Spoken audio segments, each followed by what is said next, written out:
મૈસૂર પાક, માવા પાક, મલાઈ પાક બધું ભૂલાવી દે તેવી શીંગવાળી મીઠાઈ. હેલો ફ્રેન્ડ્સ, હું છું શીતલ. તમારું સ્વાગત છે મારા કિચનમાં. આજે આપણે બનાવીશું શીંગમાંથી અને ગોળમાંથી એકદમ હેલ્ધી ટેસ્ટી, બજારમાં પણ ન મળે ને તેવી મીઠાઈ. તમને પેંડાનો સ્વાદ, મલાઈનો સ્વાદ અને સાથે તમને મૈસૂર પાકનો સ્વાદ અને બરફીનો સ્વાદ બધો મળી જશે અને ખાવામાં એટલી ટેસ્ટી લાગશે કે એક પીસના બદલે તમે 2 થી 3 પીસ ગેરંટીથી ખાઈ લેશો.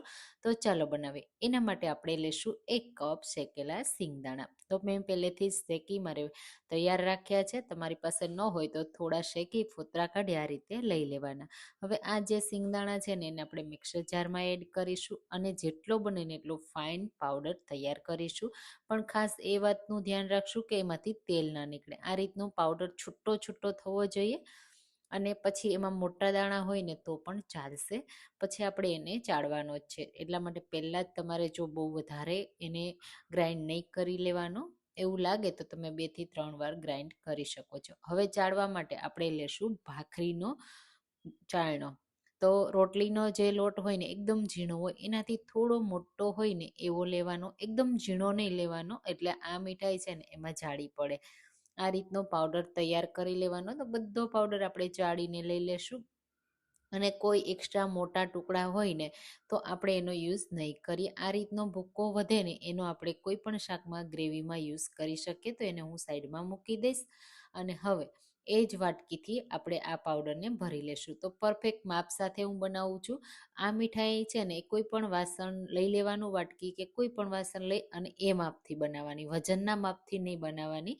આ રીતે 1 વાટકી સિંગદાણાનો પાવડર, 1 વાટકી ગોળ અને 1 વાટકી ઘરની મલાઈ.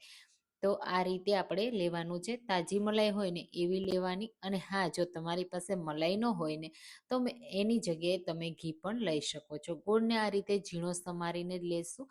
હજી આપણે આ જે મિશ્રણ છે ને એને આપણે ગેસ ઉપર નથી મૂકવાનું. પહેલાં આપણે લઈ લેશું મલાઈ. તો કોઈ પણ આ રીતનું પેન લઈ લેવાનું. તમે નોનસ્ટિક પેન લો ને તો વધારે સારું, પણ હેલ્થ માટે સ્ટીલનું પેન સારું. તો મેં સ્ટીલના પેનમાં બનાવ્યું છે. પહેલાં આપણે મલાઈ અને ગોળને મિક્સ કરીશું ને એટલે ગોળ છે ને એ પ્રોપર મિક્સ થઈ જશે, એના ક્રિસ્ટલ નહીં બને. અને ખાસ કરીને જ્યારે આપણે ગેસ ઉપર મૂકશું ને ત્યારે આ વસ્તુ મિક્સ થશે ને તો ફાટશે નહીં. તો ઘણી વખત દૂધ અને ગોળ છે ને એ ફાટી જાય મિક્સ થાય તો, એટલા માટે હું અહીંયા આ રીતે પહેલાં મિક્સ કરું છું.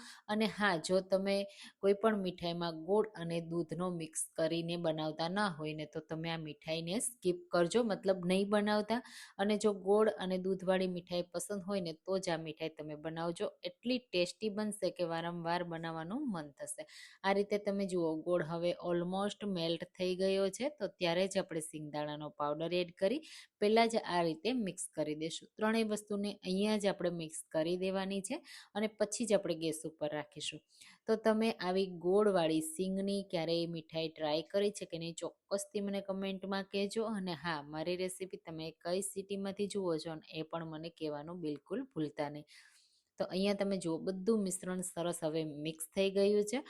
તો હવે આ મીઠાઈને સેટ કરવા માટે કોઈ પણ થાળી કે પ્લેટ લઈ લેવાની અને આ રીતે આપણે પહેલાં એને ઘીથી ગ્રીસ કરી પહેલાં જ તૈયાર કરીને રાખવાની. હવે આપણે ગેસની ફ્લેમ એકદમ લો રાખીશું. પેનને ગેસ ઉપર ચડાવીશું. અહીંયા તમે જુઓ મિશ્રણ એકદમ ઘાટું છે, પણ જેમ જ તરત જ પેન ગરમ થવા લાગશે ને મિશ્રણ આ રીતે પતલું થવા લાગશે. તમે જોયું ને કેવું તરત જ એમાંથી પતલું થવા લાગ્યું, કારણ કે જે ગોળ હતો ને એ ફરીથી મેલ્ટ થવા લાગ્યો અને જે મલાઈ હતી ને એ પણ મેલ્ટ થવા લાગી. તો એમાંથી હવે ઘી છૂટું પડશે અને ગોળ છે ને એ સરસ એવો કૂક થશે. આ મીઠાઈમાં આપણે એક જ વાતનું ધ્યાન રાખવાનું, ગેસની ફ્લેમ લો ટુ મીડિયમ રાખવાની અને મીઠાઈને આપણે છોડીને ક્યાંય નહીં જવાનું. 1 મિનિટ માટે પણ નહીં જવાનું, કારણ કે કન્ટિન્યુઅસલી આપણે એને ચલાવતું રહેવાનું છે. નહીંતર સિંગના પાવડરને લીધે મીઠાઈ છે ને નીચે બેસવા લાગશે અને તમને ખાવામાં સારી નહીં લાગે. અને હા, તમે જો નોનસ્ટિક પેનનો યુઝ કરતા હોય ને ઘરમાં તો આ મીઠાઈને બનાવવામાં ચોક્કસ નોનસ્ટિક પેનનો યુઝ કરજો, નહીં તો નીચે બેસવામાં થોડું બેસશે જ સ્ટીલના પેનમાં. હવે અહીંયા સ્ટેપ નંબર 2 તમે જુઓ આ રીતે થોડું ઘાટું થવા લાગ્યું, થોડો કલર ચેન્જ થઈ ગયો. હવે અહીંયા તમે જુઓ થોડી વાર પછી આ રીતે થોડું ફરીથી ઘાટું થઈ જાય ને પછી આપણે એમાં ઘી એડ કરીશું. તો ટોટલ આપણે 3 ચમચી જેટલું ઘી એડ કરીશું. તો નાની ચમચી એટલે કે આપણે ટેબલ સ્પૂનના માપીએ તો 1.5 ટેબલ સ્પૂન જેટલું જ ઘી એડ કરવાનું છે. આ રીતે ઘી મિક્સ થઈ ગયું. તમે જુઓ હવે એમાં બબલ્સ દેખાય છે, તમને દેખાય છે ને? બસ આ રીતે થવા લાગે ને એટલે આપણે કન્ટિન્યુઅસલી ચલાવતા જ રહેવાનું છે. થોડું થોડું થોડું ઠીક થવા લાગે ને પછી જ આપણે એમાં ઘી એડ કરતું જવાનું છે. તો તમને જેટલું ઘી પસંદ હોય ને એ રીતે પણ તમે એડ કરી શકો છો. ફરીથી હું અહીંયા અડધી ચમચી જેટલું એડ કરું છું અને મિક્સ કરી દેશું. ઘણી વખત આપણે જે મલાઈ હોય ને એમાં દૂધનું પ્રમાણ વધારે હોય ને તો વધારે ઘી એડ કરવું પડે, અને દૂધનું પ્રમાણ ઓછું હોય અને ઘીનું પ્રમાણ વધારે હોય ને તો તમે અહીંયા ઘી વગર પણ બનાવી શકો છો. આ રીતે થોડી વાર પછી તમે જુઓ થોડું હવે મિશ્રણ ઠીક થવા લાગ્યું છે. આ રીતે એમાં જાળી પડવા લાગી છે. અહીંયા આપણે કોઈ જાળી પડવાનું એવું નથી, પણ આ જે મિશ્રણ છે ને ઘાટું થઈ જાય, સેટ થવા માટે પરફેક્ટ થઈ જાય ને બસ ત્યાં સુધી કરવાનું છે. હવે અહીંયા લાસ્ટમાં હું ફરીથી અડધી ચમચી જેટલું જ ઘી એડ કરું છું અને મિક્સ કરી દેશું. લાસ્ટમાં ઘી એડ કરવાથી ઘી છે ને એ આગળનું પણ છૂટું પડી જશે, પેનમાં ચોંટશે નહીં, અને આ રીતે તમે એને ફેરવશો ને તમે જુઓ રબરની જેમ ફરે છે ને, બસ આ રીતે થઈ જાય ને ત્યાં સુધી આપણે એને કૂક કરવાનું છે. અને અહીંયા તમે જુઓ એનો કલર થોડો બદામી કલર જેવો આવી ગયો છે, અને આ રીતે ફેરવો ને તો તમને જાળી જેવું દેખાય છે ને? તો મૈસૂર પાકનો પણ આમાં ટેસ્ટ આવશે, પેંડાનો પણ ટેસ્ટ આવશે અને મલાઈ બરફીનો પણ ટેસ્ટ આવશે.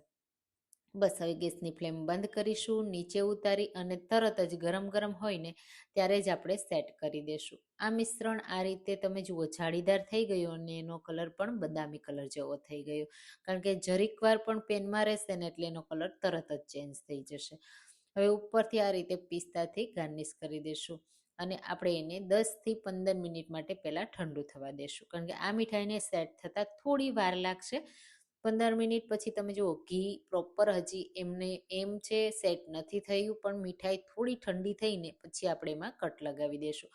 પ્રોપર ઠંડી થયા પછી પણ તમે કટ કરશો ને તો પણ સરસ એવા પીસીસ પડશે, પણ અહીંયા આપણે થોડા કટ લગાવી દેશું અને પછી એને ઠંડી થવા દેશું ને એટલે ઝડપથી ઠંડી થઈ જશે. હવે આપણે એને છોડી દઈશું 1 થી 2 કલાક માટે, જેવો તમને ટાઈમ હોય ને એ રીતે. મેં 1 કલાક માટે રહેવા દીધી. આ રીતે સરસ રીતે મીઠાઈ સેટ થઈ ગઈ. તો હું તમને એક પીસ પણ અલગ કરીને બતાવી દઉં.